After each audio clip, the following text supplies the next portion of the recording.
Intenten poner un lápiz de pie sobre una mesa con la punta hacia abajo.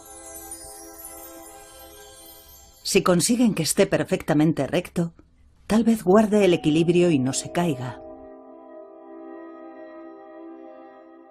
Sujétenlo lo más derecho y perpendicular posible.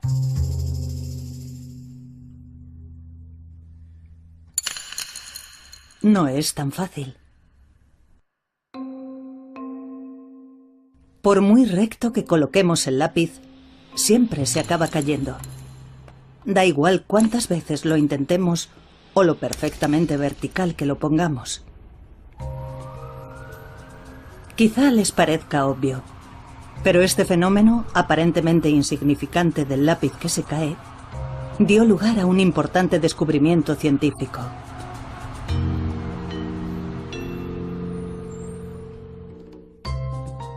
El Premio Nobel de Física de 2013 puso el bosón de Higgs en su punto de mira.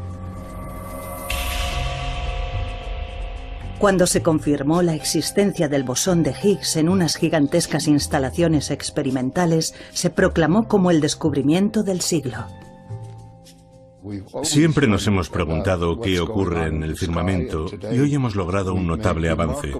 Comprendemos mucho mejor nuestro universo. Es, por así decirlo, el ingrediente que faltaba. El comienzo o el fin de una era. La profunda conexión entre el bosón de Higgs y el lápiz que se cae se descubrió gracias a importantes estudios en el campo de la física moderna.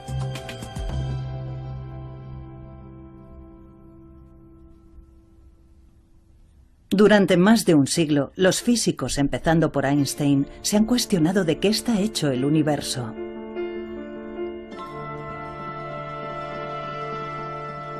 Se preguntaban, suponiendo que el universo tuvo un creador, ¿qué clase de plano utilizaría?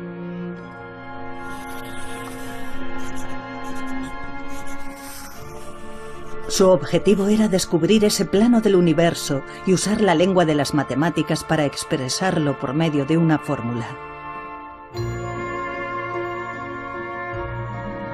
Hasta el día de hoy, los físicos han conseguido crear fórmulas para expresar distintos fenómenos naturales.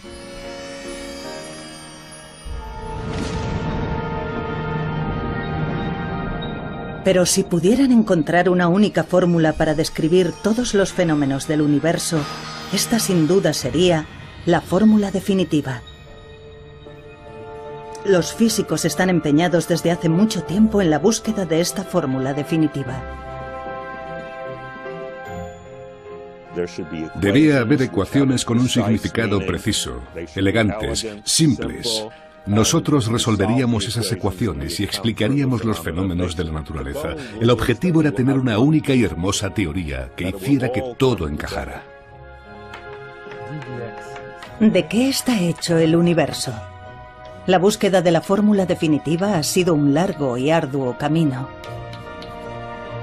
Sin embargo, el afán por encontrar una fórmula de una belleza perfecta condujo a la paradójica conclusión de que, matemáticamente, era imposible que el universo existiera.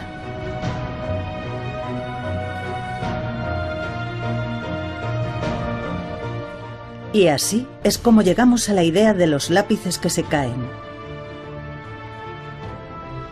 Pensar que en el mundo real la belleza perfecta estaba destinada a venirse abajo condujo al descubrimiento del bosón de Higgs y abrió el camino para encontrar la fórmula definitiva. Pero dicha fórmula demostró ser esquiva. Esta es la historia de la lucha centenaria en la que se embarcaron físicos pioneros en su afán por descubrir de qué está hecho el universo y qué fuerzas lo gobiernan. La fórmula definitiva.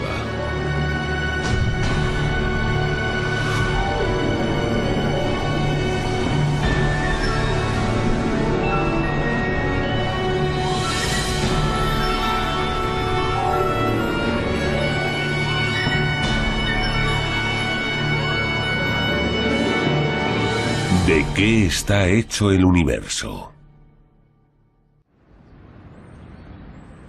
Tal vez les sorprenda saber que a lo largo de los 100 últimos años, los físicos han estado muy cerca de descubrir la fórmula definitiva. En el exterior del inmenso centro experimental en el que se descubrió el bosón de Higgs, hay una fórmula grabada en piedra. En efecto, esta es la vanguardista fórmula que los físicos creen que está más cerca de la fórmula definitiva. Puede parecer imposible de entender, pero no se preocupen. Escrita con más detalle, la fórmula es así. La primera línea es una fórmula que describe las propiedades de las unidades de materia más pequeñas conocidas en el mundo y que reciben el nombre de partículas elementales. Estas partículas elementales se dividen en 4 tipos. Veamos dónde se pueden encontrar estas partículas elementales. Al ser las unidades de materia más pequeñas, se aprecian a la máxima escala microscópica. En primer lugar, están los electrones que orbitan dentro de un átomo. Probablemente estemos más familiarizados con ellos. Seguidamente hay 2 tipos de partículas elementales conocidas como quarks, que forman el núcleo en el centro del átomo. Y por último están los neutrinos, unas partículas caprichosas que escapan del núcleo de vez en cuando. ¿Qué causa que estas partículas elementales permanezcan dentro de los átomos o que escapen de ellos? La respuesta reside en estas 3 líneas. Pero volviendo al átomo, lo que atrae a los electrones al núcleo es la fuerza electromagnética. La unión de los 2 tipos de quarks que forman un núcleo es lo que se conoce como una interacción nuclear fuerte. Y lo que causa que los neutrinos salgan del núcleo es una interacción débil.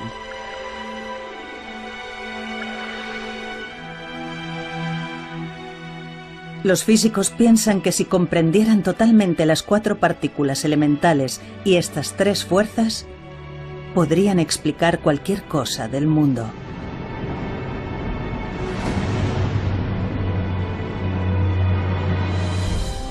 Las 2 últimas líneas hacen referencia a la existencia del bosón de Higgs.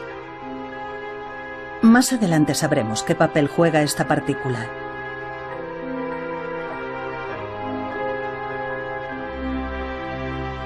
Pero ¿cómo llegaron los físicos a la fórmula que se creía más cerca de la fórmula definitiva?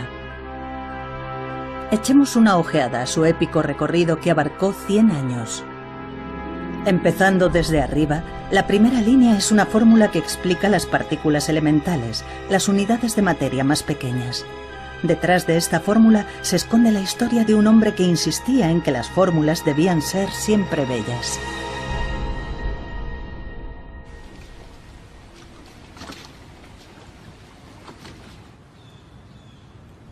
Nuestra historia de la búsqueda de la fórmula definitiva comienza aquí, en Cambridge, a finales de los años 20. Se llamaba Paul Dirac, un genio en su campo. Con solo 30 años fue nombrado profesor lucasiano de la Universidad de Cambridge, uno de los puestos académicos más prestigiosos del mundo.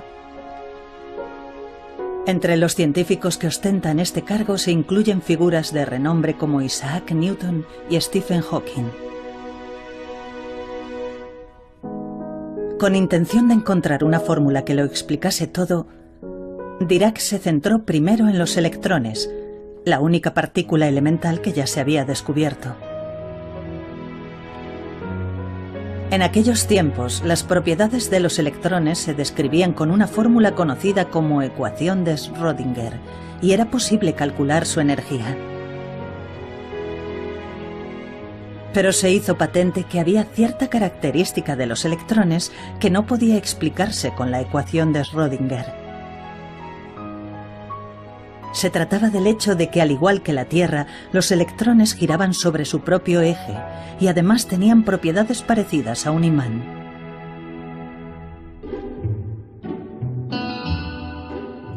Para intentar hallar una fórmula que explicase las misteriosas propiedades de los electrones, Dirac adoptó un enfoque atrevido. En aquella época, los científicos usaban resultados de experimentos y observaciones para idear nuevas fórmulas. Dirac, en cambio, decidió guiarse por su sentido de la estética. Las leyes físicas han de tener belleza matemática. Ese era el lema de Dirac. Exacto, belleza. Puede parecer que todo esto suena un tanto impreciso para un científico. Al fin y al cabo, algunas personas pueden pensar que este tipo de imagen es bella, mientras que otras considerarían esto como la máxima expresión de la belleza. La belleza está en los ojos del espectador. Sin embargo, para los físicos, la belleza es igual a simetría y se mide por medio de criterios muy específicos. Podemos explicar qué entienden los físicos por belleza usando este tablero de dibujo. Tomemos, por ejemplo, estas dos figuras. Los físicos no dudarían en calificar de bella la figura de la derecha. Les parecerá obvio, dado que es un círculo perfecto, pero hay algo más. Los físicos usan ejes X e Y, iguales que estos, como coordenadas para valorar la belleza. Veamos la fórmula de un círculo en términos de ejes. Cuando rotamos los ejes así, la fórmula no cambia. Eso es lo que hace que la figura sea extraordinaria. Se dice que su fórmula posee simetría rotacional y a los físicos les resulta increíblemente bella.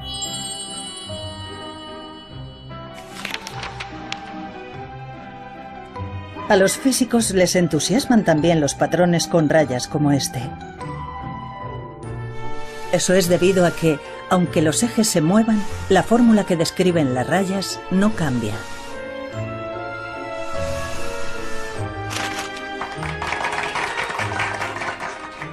En este caso, los físicos llaman a este tipo de belleza simetría traslacional. Una fórmula es bella cuando permanece igual aunque cambien los ejes, o en otras palabras, aunque cambie el punto de vista. La simetría es simplemente la afirmación de que algo se ve igual desde diferentes puntos de vista. Por ejemplo, un cuadrado se ve igual cuando cambiamos el punto de vista 90 grados. Podemos afirmar que las leyes de la naturaleza no cambian de forma, de contenido, cuando cambiamos de una forma concreta nuestro punto de vista. Había otro tipo de belleza que Dirac valoraba en gran medida: la simetría de Lorentz.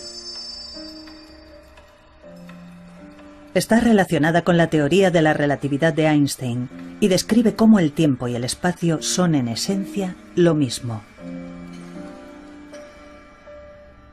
Trabajando a partir de ahí, Dirac alcanzó la siguiente conclusión: si había algo parecido a un mapa del universo, su belleza sería indudablemente perfecta, es decir, exhibiría diferentes tipos de simetría.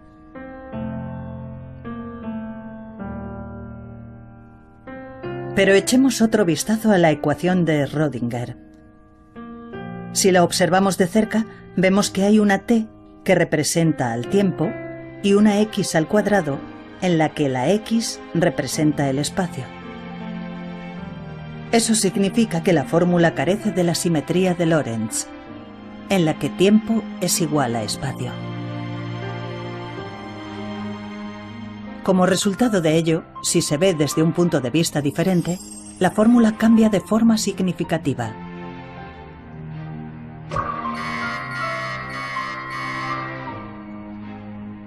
Y así, Dirac comenzó a trabajar en una fórmula que tendría todos los tipos de simetría.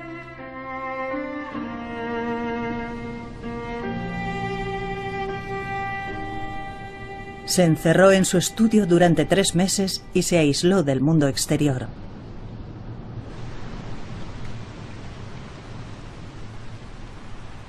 Sus sentimientos alternaban constantemente el júbilo y el miedo, aunque a menudo le invadía el pánico.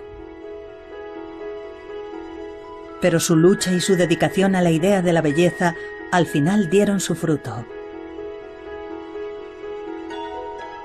Este es el ensayo que publicó en 1928. En él presentaba la ecuación de Dirac. Tiene una T y una X. Era una fórmula sencilla que poseía incluso la simetría de Lorentz.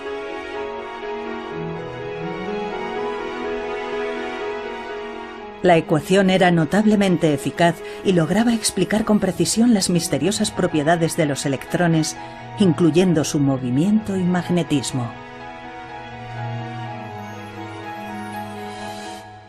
Era sensacional, maravillosa. Yo lloré. Lloré. Muchos físicos lloran al ver la ecuación de Dirac, porque ven que la teoría de los electrones, que era tan extraña y aleatoria, con tantas piezas, de repente, gracias a la simetría, ¡boom!, se convierte en una única teoría. Y lo que es más, posteriormente se descubrió que la ecuación de Dirac también era aplicable a los neutrinos y los quarks que se descubrirían más adelante. La ecuación de Dirac posee tremendas simetrías que anteriormente no eran tan obvias. Así que ayudó muchísimo a la hora de que la gente pensara en la simetría en general. La primera línea grabada en piedra con la fórmula definitiva muestra una forma simplificada de la ecuación de Dirac.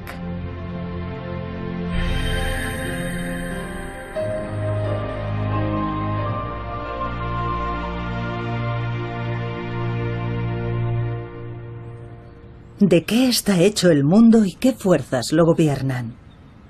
Los físicos se han esforzado por hallar una única fórmula que pueda responder esa pregunta.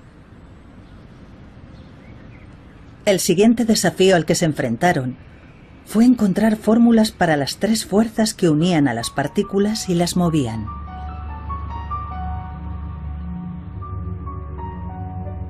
Primero, abordaron la más conocida de las tres fuerzas, la fuerza electromagnética. La fuerza electromagnética atrae a los electrones al núcleo, pero también une átomos para crear diversas sustancias.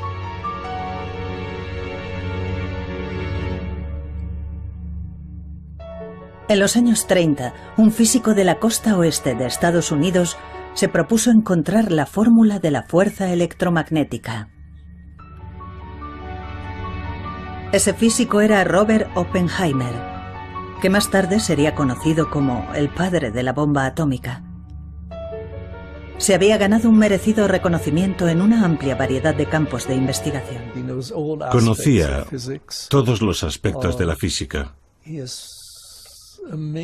Tenía un poder asombroso para sintetizar y comprender lo que ocurre.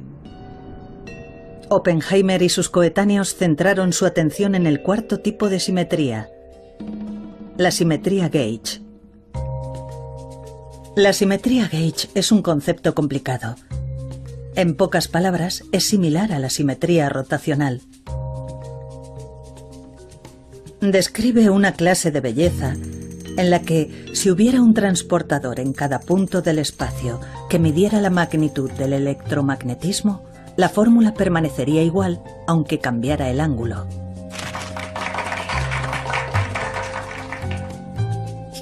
Los físicos buscaban desarrollar una fórmula que poseyera los cuatro tipos de belleza matemática, incluyendo la simetría gauge. Entonces surgió otra vez una nueva fórmula. Era, por así decirlo, una versión evolucionada de la ecuación de Dirac. Poseía las cuatro simetrías y podía explicar las propiedades de la fuerza electromagnética.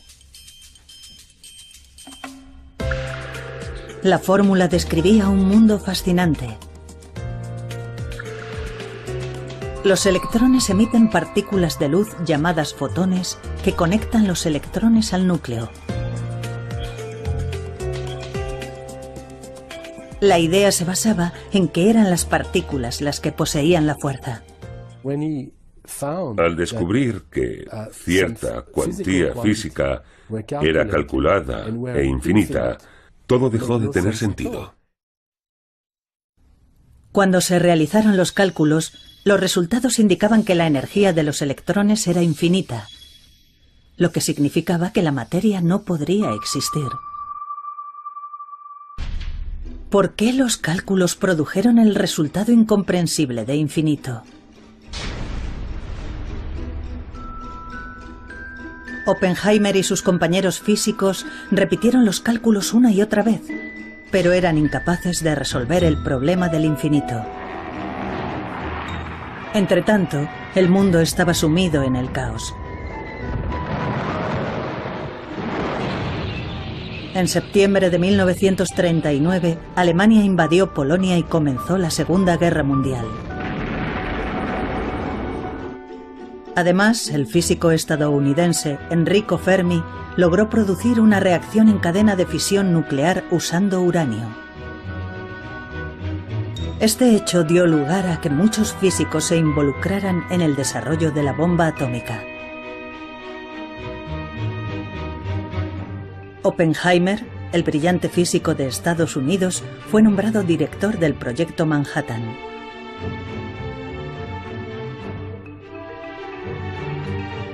Varios físicos se reunieron en Los Álamos, en el estado de Nuevo México.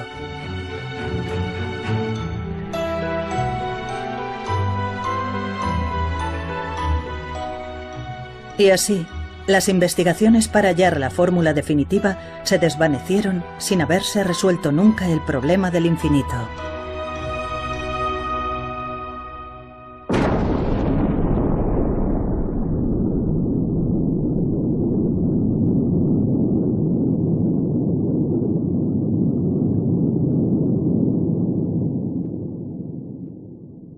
La bomba atómica mató a cientos de miles de personas.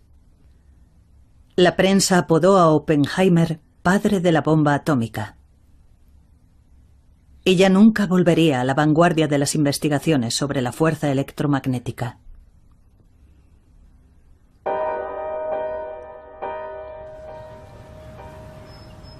¿No podría haber tomado Oppenheimer un camino distinto que lo hubiera mantenido en el mundo de la teoría física pura? En 1948, mientras se debatía con su conciencia después de la guerra, recibió una carta de una fuente insospechada. La carta estaba firmada por Shinichiro Tomonaga, un físico japonés del que jamás había oído hablar. Tomonaga afirmó: «Durante la guerra he encontrado la forma de resolver el problema del infinito. No obstante, no se me permitió la oportunidad de presentar mis hallazgos al mundo occidental».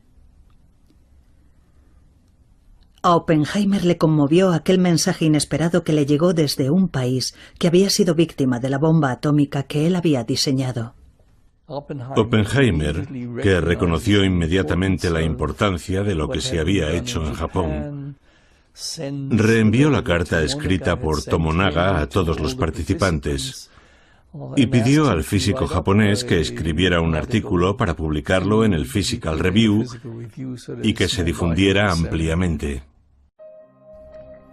El ensayo de Tomonaga se tradujo y, con la ayuda de Oppenheimer, se publicó en la revista de renombre mundial Physical Review.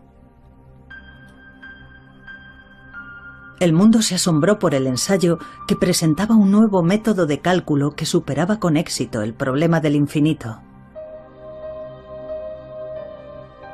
Un físico estadounidense describió la situación de la forma siguiente. De una forma u otra, entre la ruina y el caos de la guerra, totalmente aislado del resto del mundo, Tomonaga había mantenido en Japón una escuela de investigación en física teórica que, en algunos aspectos, iba por delante de todo lo que existía en el resto del mundo en aquel momento. Llegó hasta nosotros como una voz de las profundidades.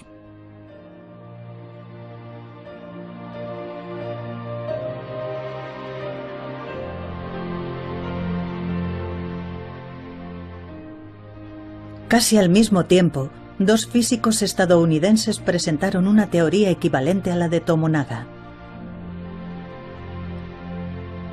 En el ambiente de libertad posterior a la guerra, el problema del infinito se resolvió rápidamente. La fórmula desarrollada por Tomonaga y algunos otros físicos dio lugar a unos cálculos cuyos resultados coincidían con los hallazgos experimentales a un nivel asombroso. Un ejemplo de ello es la fuerza del magnetismo de los electrones. Esta es la figura producida por la fórmula que finalmente creó la búsqueda de la belleza. Coincide con la figura observada experimentalmente con una precisión de 10 decimales.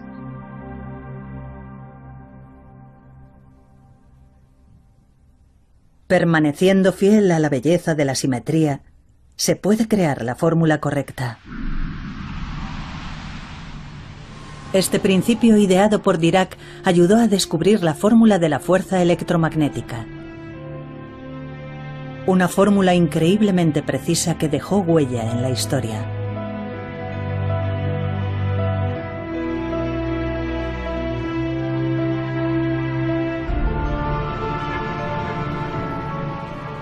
Y así fue descubierta por fin la fórmula de la fuerza electromagnética. Pero a principios de los años 50, los físicos que se esforzaban por descubrir la fórmula definitiva volvieron a sufrir un inesperado parón.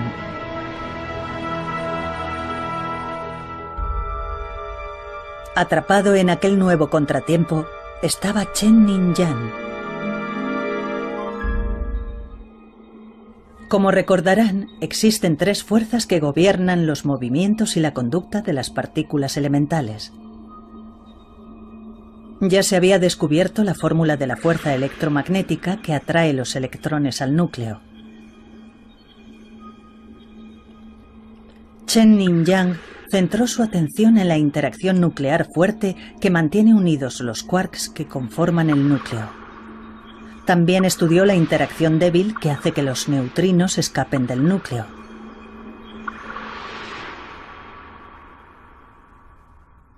De nuevo fue la belleza de la simetría la que guió a Yang a la hora de buscar fórmulas para estas fuerzas. Pensé que debía existir un principio fundamental y me di cuenta de que efectivamente existía un principio fundamental para las interacciones electromagnéticas. Yang decidió comprobar si podía encontrarse algo similar a la belleza de la simetría gauge dentro del núcleo. Su búsqueda dio lugar a un concepto desafiante incluso para los físicos más experimentados y que es conocido como simetría gauge no conmutativa. En 1954, Yang y su colega Mills publicaron su trabajo de investigación. Incorporando un nuevo tipo de simetría gauge, lograron desarrollar una fórmula para la fuerza existente entre partículas.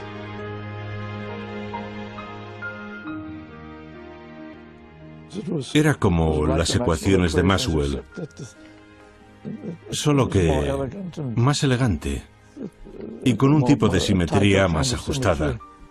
Yang y Mills habían dado un paso más en la electrodinámica cuántica.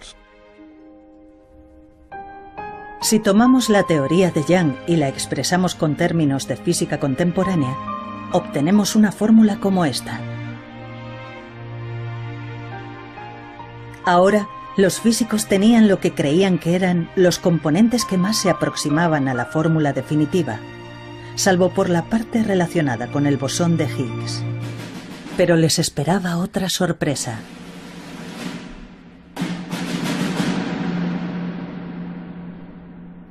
Era paradójico que la masa de las partículas con interacciones fuertes y débiles fuera cero, sin importar cómo se calculara.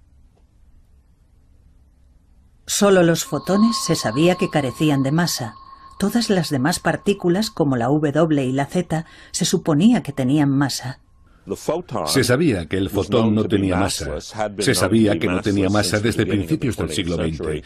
Cuando se realizó este estudio teórico, la W y la Z aún no habían sido descubiertas, pero estaba claro que al no ser descubiertas debían ser muy pesadas. La fórmula de Young era realmente bella. No obstante, sugería que las partículas portadoras de fuerza no tenían masa, por lo que se apartaba claramente de la realidad.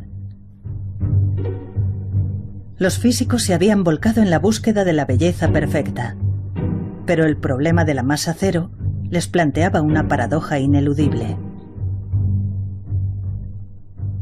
Además, a los físicos les aguardaban otras sorpresas.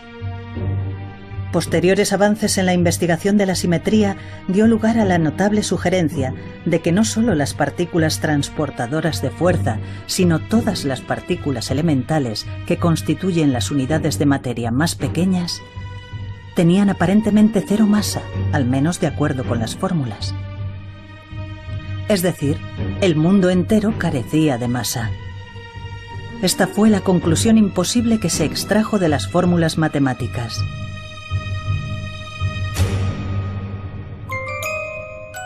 Si todas las partículas elementales realmente carecieran de masa, tendríamos un grave problema. Según los cálculos, los electrones escaparían de los átomos y toda materia se desintegraría. De repente, si todos los átomos hubieran adoptado un estado de perfecta simetría en el que todo tuviera cero masa, habrían salido volando. Todas las partículas saldrían volando a la velocidad de la luz y no habría masa estable, ni personas, ni perros, ni gatos, ni ciudades, porque todo estaría siempre en movimiento y no habría materia estable para crear átomos.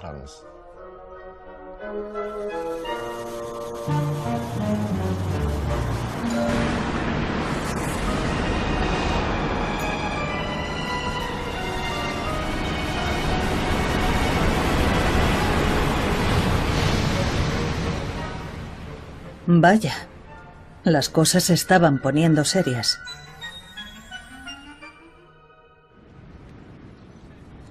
¿Cómo afrontar el misterio de la masa que había surgido súbitamente?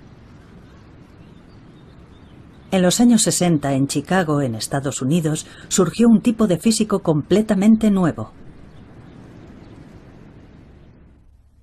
Se llamaba Yoichiro Nambu y había nacido en Japón.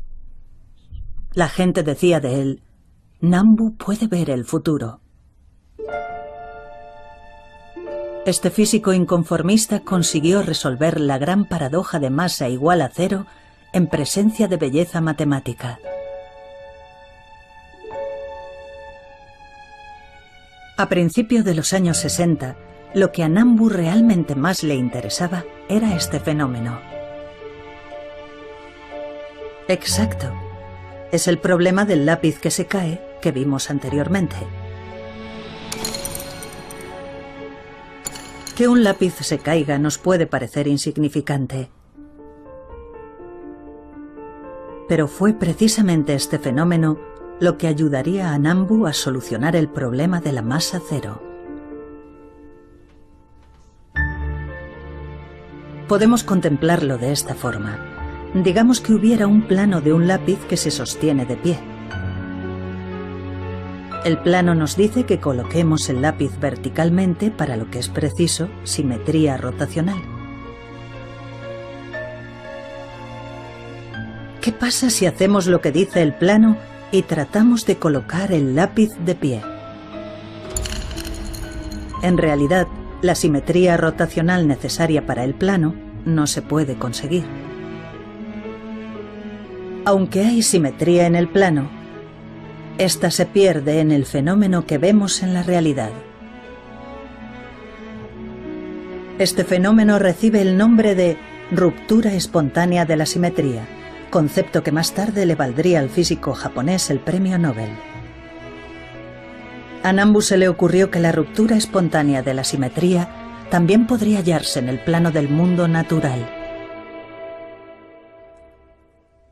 Ese fue originalmente el trabajo de Yoichiro Nambu, que hay que es posible que haya asimetrías en las leyes de la naturaleza que no son respetadas por los fenómenos físicos. En 1961, Nambu presentó un ensayo sobre interacción nuclear fuerte. Si usamos el lenguaje de la física contemporánea, el ensayo puede resumirse así. Esta es la fórmula que describe las propiedades de la interacción nuclear fuerte. En otras palabras, es un plano de la interacción nuclear fuerte. Con más detalle, se ve así. Ahora podemos ver los quarks que sienten la interacción nuclear fuerte. Este plano está diseñado para seguir un tipo de simetría gauge. Por lo tanto, la masa de los quarks debe ser cero. Pero como vimos con el plano del lápiz, tenía simetría rotacional. Sin embargo, daba lugar a una realidad sin simetría rotacional.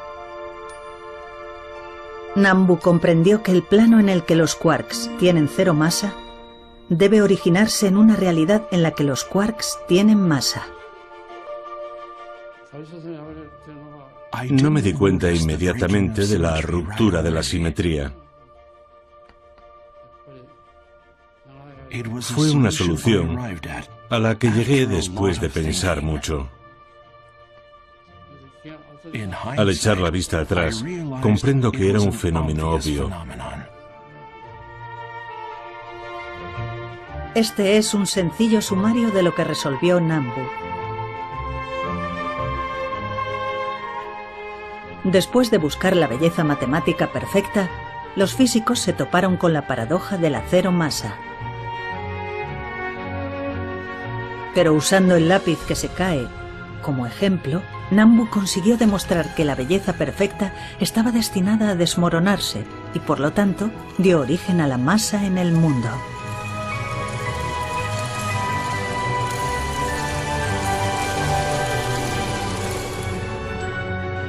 El hecho cotidiano del lápiz que se cae dio paso al concepto de ruptura espontánea de la simetría.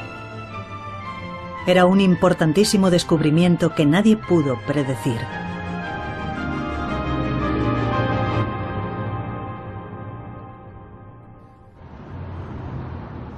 Por fin, llegó el momento de que hiciera su aparición el bosón de Higgs.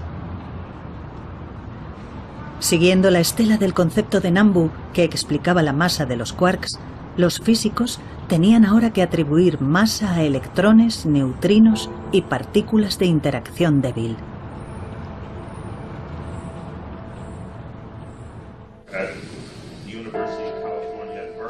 Steven Weinberg es profesor en la Universidad de Texas.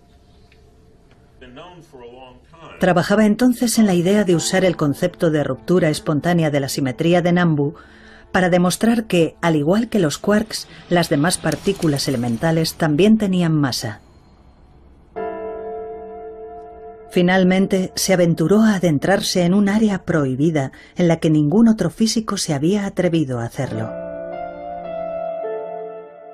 Decidió introducir en su teoría una oportuna partícula que nadie pensó que podía existir en el mundo.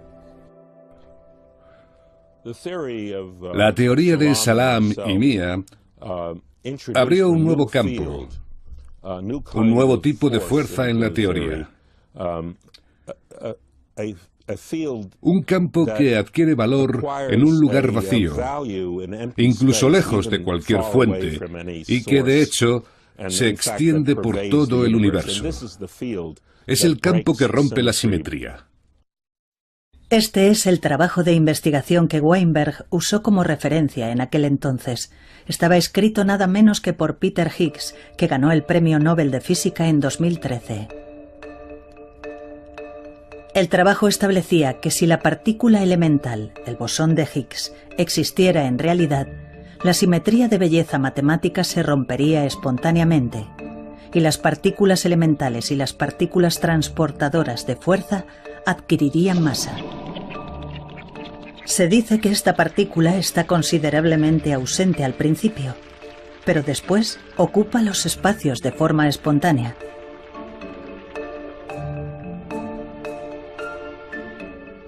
Esta idea se basaba en el concepto de Nambu de que la belleza perfecta que inicialmente existe en el mundo se pierde luego espontáneamente.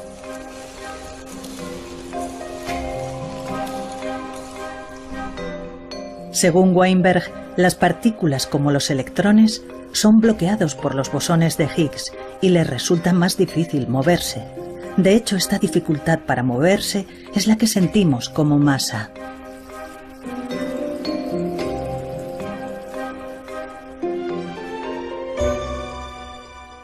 El famoso físico Stephen Hawking llegó incluso a apostar en contra de la existencia del bosón de Higgs.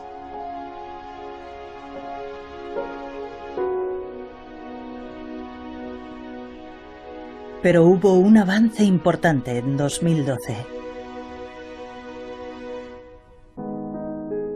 Habían pasado más de 40 años desde que Weinberg presentó su teoría.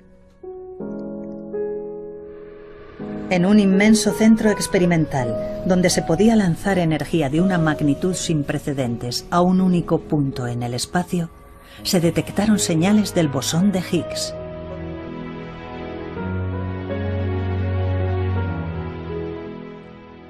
Hoy hemos tenido éxito.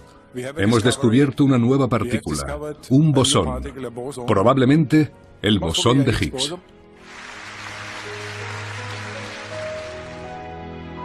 La teoría de Weinberg finalmente había demostrado ser cierta. La teoría del bosón de Higgs en la que se había basado también fue reconocida y premiada con el Nobel.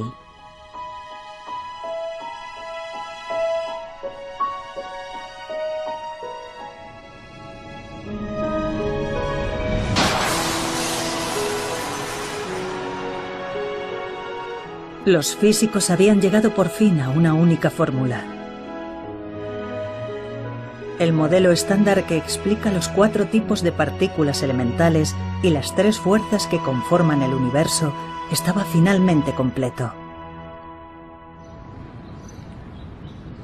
En una esquina del CERN, Organización Europea para la Investigación Nuclear, donde fue descubierto el bosón de Higgs, un monumento conmemora la fórmula que se creía más próxima a la fórmula definitiva. Marcó la culminación del camino recorrido por los físicos a lo largo de 100 años.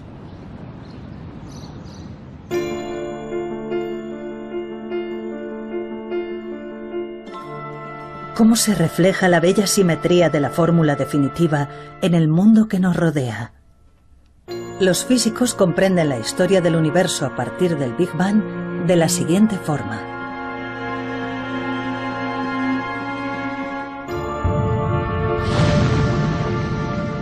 El universo comenzó según el plano que inicialmente mantuvo su perfecta simetría y que es la fórmula definitiva.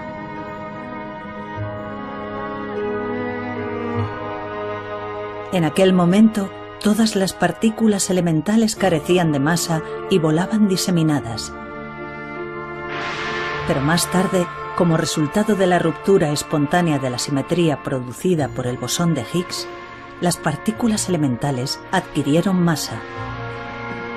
Como resultado de esta masa adquirida, las partículas se unieron para formar átomos. Comenzaron a aparecer estrellas y a crearse las galaxias. Incluso el hecho de que nosotros existamos actualmente en el mundo se cree que ha formado parte siempre de la fórmula definitiva.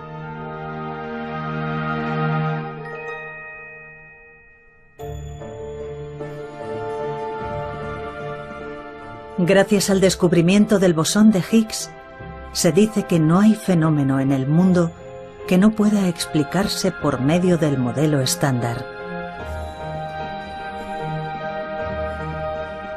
Sin embargo, en vez de celebrar su gran logro, los físicos que desarrollaron el modelo estándar trabajan ahora con decisión y esmero en su próximo objetivo.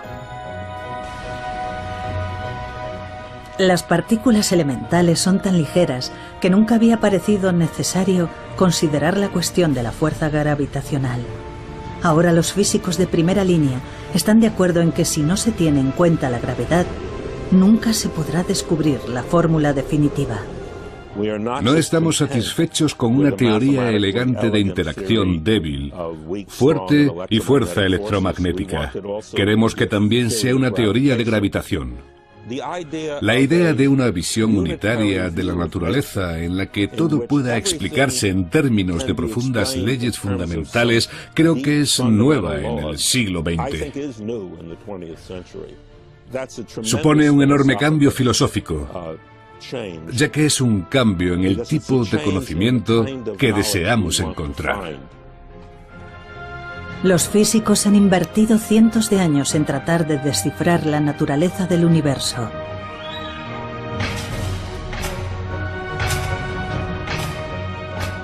Su cruzada en busca de la fórmula definitiva continúa hasta el día de hoy.